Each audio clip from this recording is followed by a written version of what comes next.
Good morning, or depending on when you're watching this, good afternoon, good evening, or good night. My name's Ross, and as always told out of the radio. So today, we need to talk about a very strange story that I've waited till this morning to cover, because I needed to do a little bit of digging on this one. It turns out, Radiant Blastoise is real, is a thing, and has been pulled from packs of Astral Radiance. Yeah, that's a little bit of a weird one. Of course, we knew Radiant Blastoise was coming. This is no surprise at all. When the Pokemon Go set was revealed, we were told, we weren't given images, but we were told in words that we were going to be getting Radiant versions of Venusaur, Charizard, and Blastoise. As a fun little side note, if we follow the Japanese sets at the moment, we are literally getting one of every typing as a Radiant Pokemon.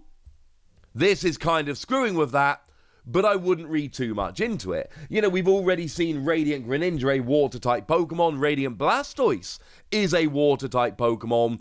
But again, I really wouldn't read too much into this. If anything, I think these are just fun little extras because, of course, they're the first partner Pokemon. They're coming in the Pokemon Go special set. So again, I wouldn't read too much into this. I would still expect the Japanese sets to finish out doing one of every typing.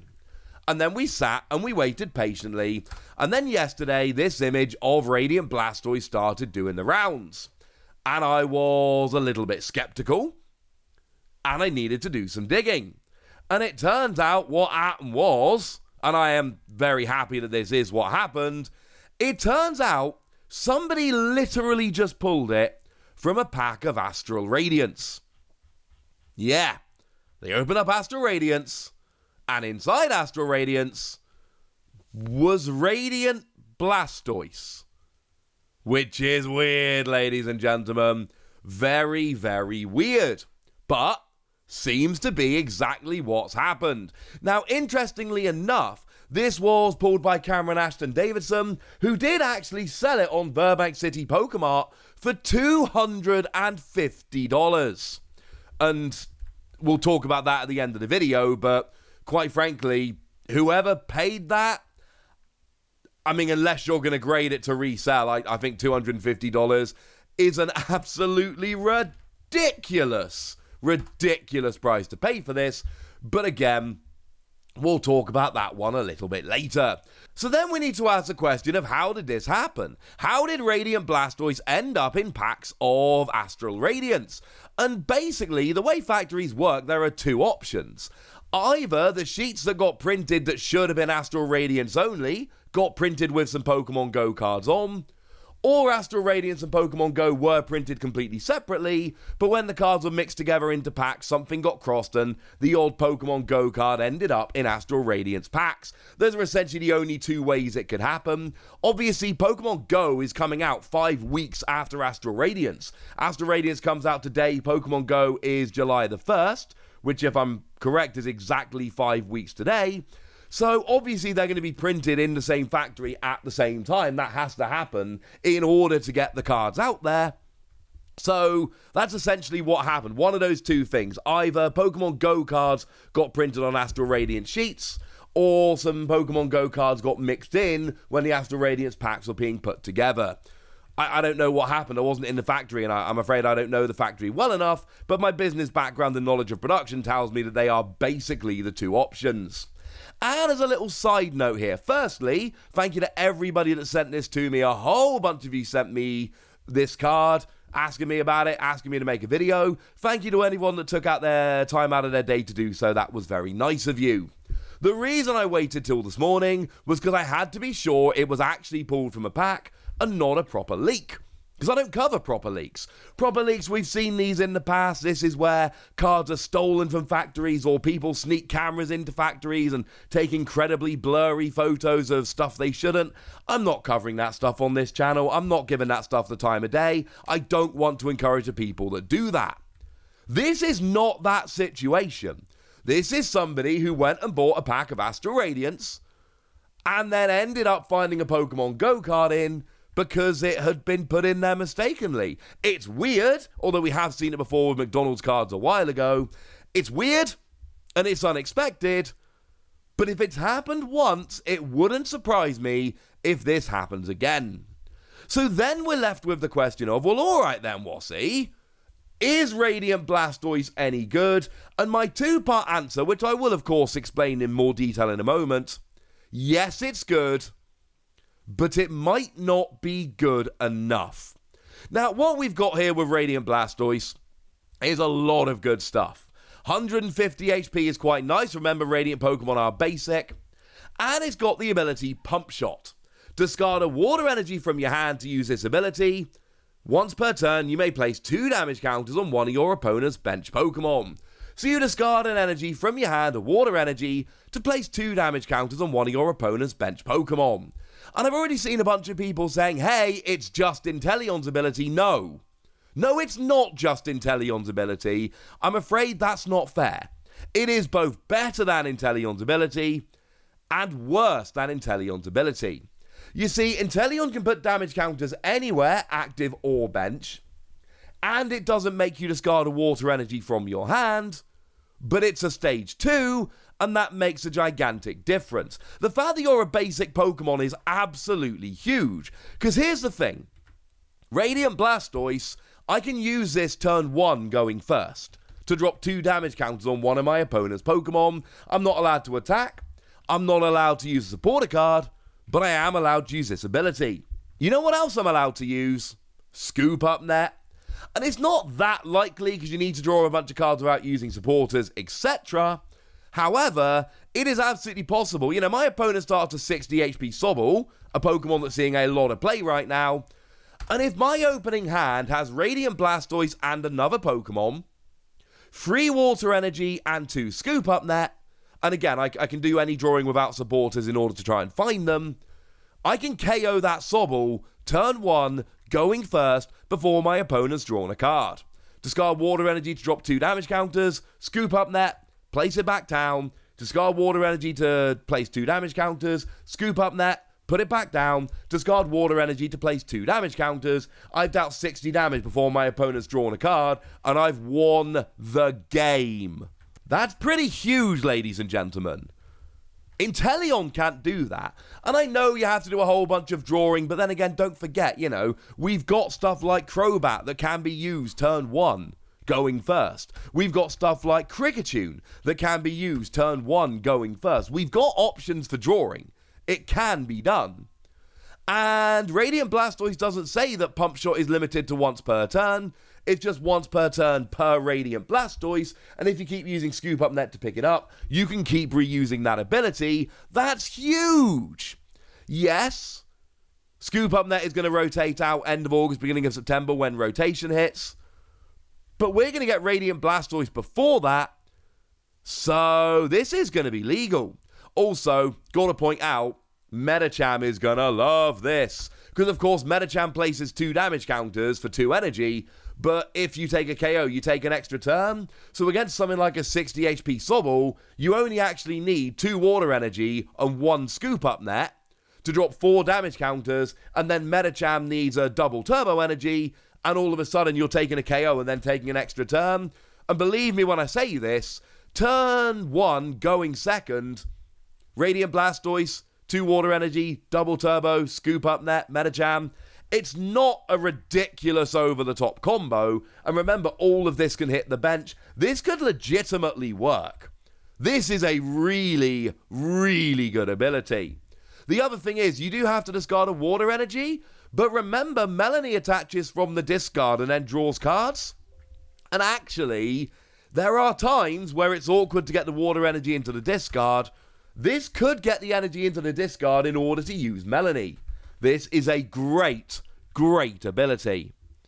Now, in terms of the attack, free energy, 170 damage, can't use it next turn. This is actually really good. Because you see, 170 is not terribly relevant. You'll get single prize Pokemon, I suppose. You will actually get a Luminion, which is quite nice. But if it is not perfect, I think it's fair to say. However, you add a choice belt onto here, and all of a sudden you're hitting 200. And you've got an ability that drops 2 damage counters. And that puts you at 220. which it just so happens, as I've told you a million times before, is the perfect number you need to KO the vast majority of Pokemon V in the format right now.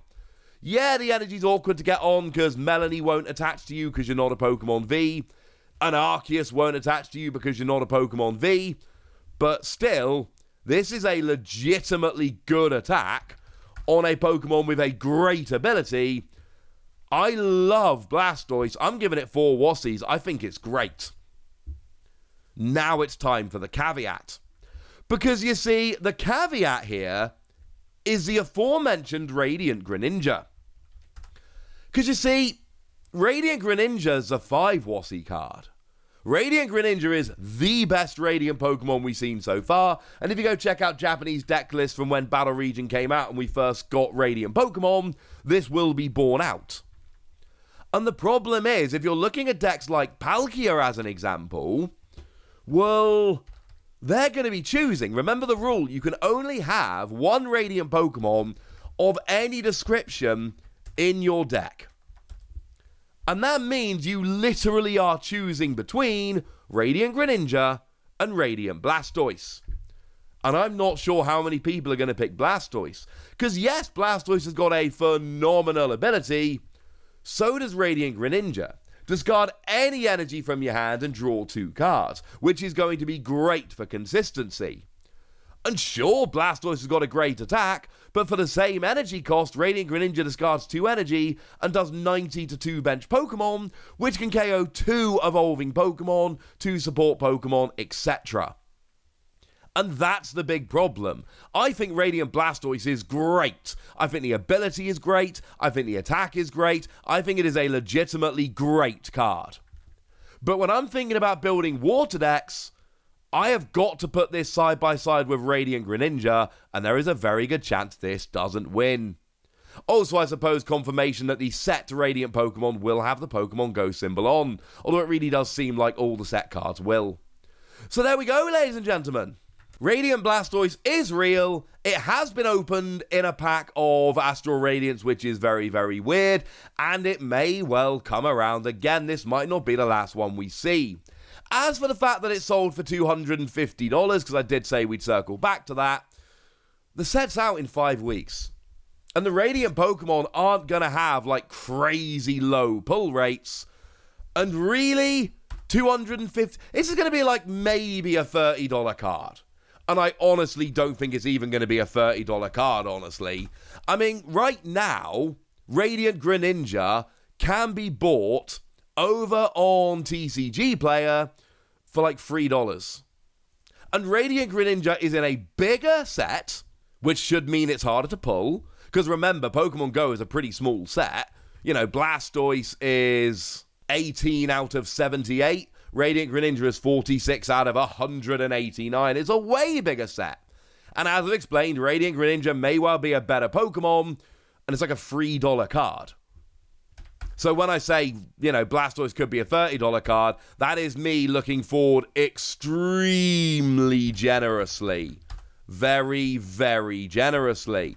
But we can also look, you know, we've had sets like this where we had 3 random Pokemon kind of like this in a mini set, and it was Shining Fates, and we had your amazing rare Reshiram, your amazing rare Kyogre, and your amazing rare Yveltal. Anyone know what those cards are going for nowadays? Well, over on TCG Player, Yveltal is listed for as low as 44 cents. Kyogre is listed for as low as 24 cents. And Reshiram is listed as low as 60 cents. So, and don't get me wrong, right? They're not as popular as Blastoise, and I don't think any of them are as playable as Blastoise. I admit both of those facts. But when Radiant Greninja, a harder to pull, more playable card, and the equivalent Amazing Rares from Shining Fates are all very, very crazy hyper cheap cards, why are we paying $250 for this 5 weeks before it comes out? And I know the answer is because it's 5 weeks until it's out, but it's 5 weeks. That ain't that long, ladies and gentlemen. That ain't that long. The only reason I can see is if you're trying to be the first person to grade it so that you can then sell it on and you're selling the first, graded version of it. That does make sense to me. Outside of that, I don't know who paid $250 for this card, but I am really, really, really glad it wasn't me. I know there's that whole, yay, I bought the first one, but the fact of the matter is, in a few weeks' time, there's going to be lots of these out there, and they're all going to have the same value, and the first one sold isn't going to be any more valuable than the rest of them, and this is, honestly, right, maybe a $20, $30 card, if you're lucky. Now, Radiant Charizard, that's a whole different question. We can talk about that one later. For now, I want to know what you think about this Blastoise. I want to know if you think it's good. I want to know if you're picking it over Radiant Greninja. Go nuts in the comment section, but be nice. And then make sure you like this video, subscribe to this channel, follow me on Twitter at TheWasi, and Twitch for some live action at twitch.tv/PTCG Radio. If you want to support the channel, get some bonus podcasts and all that good stuff, head on over to patreon.com/PTCG Radio, where you can do exactly that. But by far the most important thing as always, look after yourselves till next time, would ya? Thank you very much for watching. My name's Ross, and you've been watching PTCG Radio.